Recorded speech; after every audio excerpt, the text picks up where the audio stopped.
Olá, bem-vindos a mais um episódio do devocional sobre o Sermão do Monte, baseado em Mateus capítulo 5, 6 e 7. Este é o 7º e nós hoje vamos falar sobre uma questão de disciplina. O nosso texto hoje é Mateus 6, versículos 1 a 18. Vamos ler.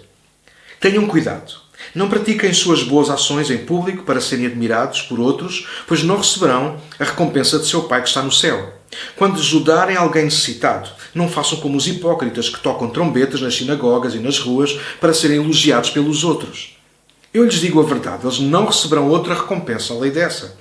Mas quando ajudarem alguém necessitado, não deixem que a mão esquerda saiba o que a mão direita está fazendo.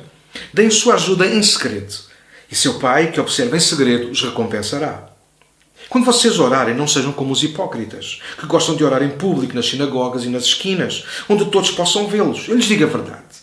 Eles não receberão outra recompensa além dessa. Mas quando orarem, cada um vá para o seu quarto, feche a porta e ora a seu Pai, em segredo. Então seu Pai, que observa em segredo, os recompensará. A orar não repitam frases vazias, sem parar, como fazem os gentios. Eles acham que se repetirem as palavras várias vezes, suas orações serão respondidas. Não sejam como eles, pois seu Pai sabe exatamente o que vocês precisam antes mesmo de pedirem. Portanto, orem da seguinte forma. Pai nosso que estás nos céus, santificado seja o teu nome, venha o teu reino. Seja feita a tua vontade, assim na terra como no céu. Dá-nos hoje o pão para este dia e perdoa as nossas dívidas, assim como perdoamos os nossos devedores. E não nos deixes cair em tentação, mas livra-nos do mal. Pois teu o reino, o poder e a glória para sempre. Amém. Seu Pai Celestial os perdoará se perdoarem aqueles que pecam contra vocês. Mas se vocês se recusarem a perdoar os outros, seu Pai não perdoará os seus pecados. Quando jejuarem, não façam como os hipócritas, que se esforçam para parecer tristes e desarrumados, a fim de que as pessoas percebam que estão jejuando. Eu lhes digo a verdade, eles não receberão outra recompensa além dessa. Mas quando jejuarem, penteiem o cabelo e lavem o rosto. Desse modo, ninguém notará que estão jejuando, exceto seu Pai, que sabe o que vocês fazem em segredo. E seu Pai, que observa em segredo, os recompensará. Hoje, como podemos perceber pelo texto, falaremos sobre disciplina. Ou seja, melhor dizer, sermos disciplinados com aquilo que é essencial. Cuidar dos necessitados, orar e jejuar. É uma questão de disciplina. Nós vamos passar por cima da oração famosa do Pai Nosso, da questão do perdão, iremos falar isso noutros episódios. Não seriam as únicas disciplinas, mas pelos registros da história conseguimos perceber que um bom judeu tinha várias disciplinas pessoais. Não apenas a observância da lei ou manter algumas tradições eram práticas de um bom judeu, mas também o rigor em algumas disciplinas. Entre elas, Jesus destacou estas três. E isso deve levar-nos a refletir sobre duas perspectivas. Uma, se Jesus enfatizou estas, é porque são de facto importantes e encontramos até no seu ministério e ensino para a Igreja. E a segunda é que Jesus apontou o erro não da disciplina em si, mas na forma como alguns as praticavam, ou as motivações. Ou seja, Jesus não as anulou, mas reajustou aos cidadãos do reino dos céus, de forma a honrar a Deus e abençoar quem as pratica de facto. É um único momento em que Jesus fala abertamente sobre recompensas de Deus diretamente ligado àquilo que nós fazemos. Então, o primeiro aspecto que nós temos que focar sobre disciplina é que é uma questão de generosidade social. E vamos ao primeiro bloco sobre as nossas ofertas, as esmolas, como queiram chamar. A primeira disciplina que precisamos manter é a da generosidade social. Enquanto houver quem precise de ajuda, de apoio, de cuidado social, pois é sobre disso que trata quase exclusivamente o texto, os cidadãos do reino devem chegar-se à frente.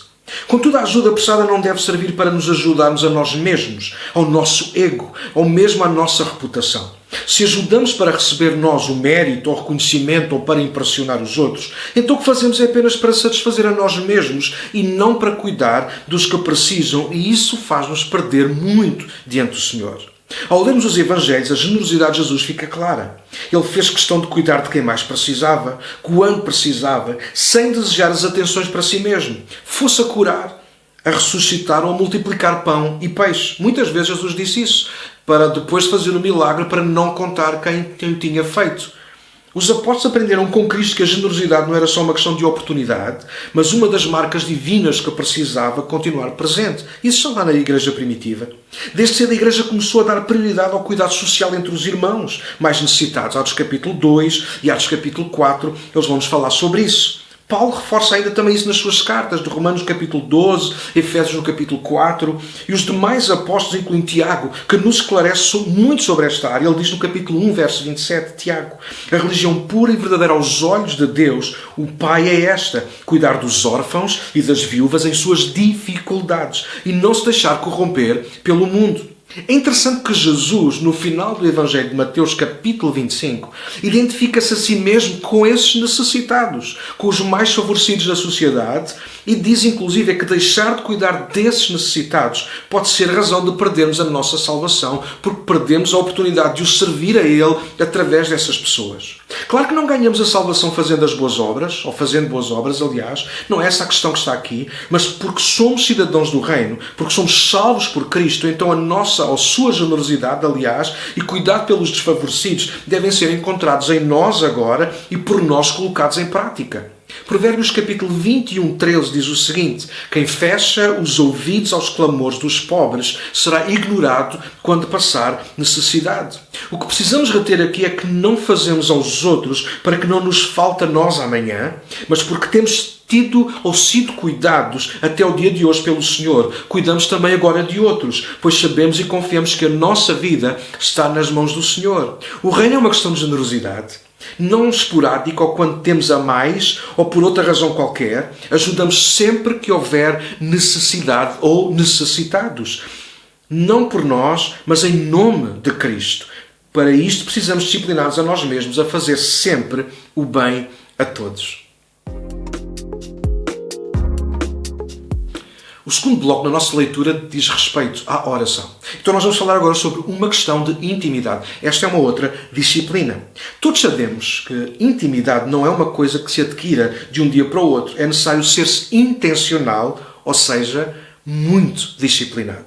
O segundo bloco, então, como estávamos a dizer, fala sobre a oração.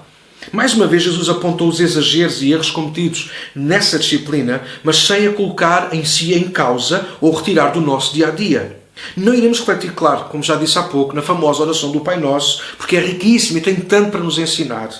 Contudo, precisamos reforçar a importância da disciplina em manter uma vida de oração.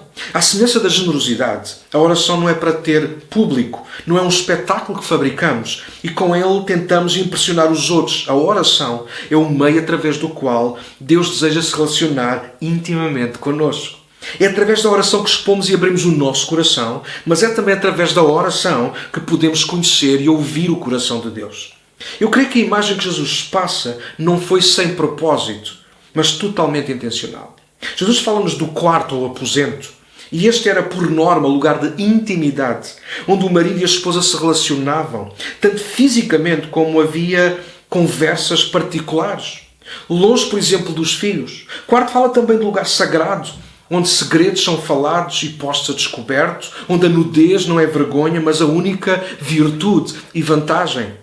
Deveriam entrar no quarto e fechar a porta, disse Jesus. O que se passa, acontece e se fala ali, fica ali. E só será revelado quando Deus quiser recompensar em público. Creio que não será necessário ser muito exaustivo, mas basta uma leitura simples pelos Evangelhos e descobrir a indispensável vida de oração de Cristo. Habitualmente nas madrugadas, antes de se encontrar com os discípulos e com as multidões, por exemplo, Marcos capítulo 1, verso 35, falando sobre isso. Jesus não vivia das suas intuições, desejos ou vontades, ou até experiências de vida, mas através da oração ouvia o Pai e fazia tudo o que o ouvia e via fazer. João diz isso em vários capítulos, capítulo 5, capítulo 8, em que Jesus deixa isso tão claro que ele só fazia e só dizia aquilo que ouvia o Pai falar ou ouvia o Pai fazer. Para isto acontecer é preciso uma enorme disciplina da nossa parte. Paulo e os demais apóstolos, à semelhança da disciplina da generosidade, apelam também a uma constante vida pessoal e coletiva de oração, de intimidade com o Pai. Vejam o que Paulo escreveu no capítulo 6 de Efésios, verso 18. Vou ler a versão livre. Orem a Deus com toda a perseverança, em toda a ocasião, de acordo com o Espírito Santo. Sejam vigilantes no emprego persistente desta arma da oração, apresentando também a Deus as necessidades dos outros crentes. Precisamos ser disciplinados na oração. Não haverá intimidade com o Pai se não formos intencionais na vida de oração. O terceiro bloco e o último aspecto que nós queremos focar fala sobre jejum. E este aspecto eu chamei-lhe uma questão de dieta. Não me enganei. A última disciplina que precisamos manter é uma boa dieta. Eu preciso, mas não é isso que vocês estão a pensar. Jesus fala no terceiro bloco sobre jejum. Uma prática que era exercida sobretudo pelos fariseus, mas que qualquer um poderia fazer. Contudo, os religiosos não jejuavam para se chegar a Deus, para se consagrar, mas para competir uns com os outros. Ora, isto naturalmente contraria os princípios do reino de Deus. Não fazemos para competir, mas para agradar a Deus e alcançar outras pessoas. Na verdade, e sendo rigorosos, o jejum não deve ser apenas uma questão de nos abstermos de alimentos ou de qualquer outra coisa durante um período de tempo. Só isso pode não ser nada. Jejum tem que ser adicionado à nossa dieta. Passo a explicar. Dieta é o regime que usamos habitualmente na nossa alimentação. Por vezes dizemos erradamente, quando queremos perder peso, que iremos fazer dieta. Na verdade, dieta estamos a fazer sempre. Pode ser errada ou inadequada. A dieta é o hábito, ou os hábitos que nós vamos mantendo nas nossas refeições. Devemos adicionar à nossa dieta o jejum, ou seja, o bom hábito de sempre que nos for possível, em vez de nos alimentarmos das mesmas coisas, alimentarmos exclusivamente de Deus. O jejum não pode servir para impressionar os outros, aliás, nem reivindicar nada de Deus. Jejum pode e deve acontecer com regularidade, não apenas em momentos de aperto ou de necessidade, mas deve fazer parte da nossa dieta espiritual e para isso precisamos de ser disciplinados. Por isso é útil que quando jejuamos, tiremos tempo para orar e ler a palavra e isso se torna a nossa dieta. Jejuar implica em não comer ou beber, mas não só. Implica em ser intencional e disciplinado e primeiro nos esvaziar de nós mesmos e das nossas coisas para ouvir Deus, chegar mais perto dEle, para nos consagrarmos, purificarmos diante dEle e para Ele. E para isso, por vezes, precisamos de coragem e disciplina para abrir mão, não só de alimentos, mas de nós mesmos, em primeiro lugar, das nossas coisas, dos nossos hábitos, de dependências que nos estão a impedir de ouvir Deus, de gastar tempo com Deus, de viver em santidade, de fazer a sua vontade, de discernir espiritualmente determinadas coisas ou momentos e saber como nos conduzir. Como é que nós podemos ter mais de Deus, ouvir mais de Deus, ser e ficar mais sensíveis se não mudamos sequer a nossa dieta? Se fazemos e nos enchemos sempre do mesmo, como é que nós vamos arranjar mais espaço para Deus? Por isso que jejuar tem que se tornar uma disciplina na nossa vida. Vivemos um tempo com tantas distrações e viver o reino em plenitude para trazer a vontade de Deus, eu creio, e vocês também, que requer muita disciplina da nossa parte. O contrário de ser disciplinado pode muito bem ser descuidado ou negligente. E vejam o que Jeremias diz acerca disso. Maldito o que faz com negligência o trabalho do Senhor. Se formos descuidados na generosidade, um dia Deus cobrar-nos-á isso de volta. Se formos descuidados na nossa vida de oração e de jejum, ou apenas usarmos isso para impressionar outros ou termos mais coisas de Deus, iremos certamente perder o melhor de Deus para nós e boicotar o avanço do reino de Deus em nós e através de nós. Lembra-te, o reino de Deus será sempre também uma questão de disciplina. Mais uma vez, muito obrigado por estarem desse lado a acompanhar, a seguirem-nos. Por favor, lembrem-se, deixem os vossos comentários para nós também podermos crescer naquilo que estamos a fazer. Partilhem este vídeo e outros com outras pessoas e amigos. Não se esqueçam de nos seguir nas redes sociais, no Facebook, no Instagram e no YouTube da Igreja para Todos. E nós estamos desta forma ao vosso lado também e ao vosso dispor. Deixo um enorme abraço a todos. Até à próxima. Tchau!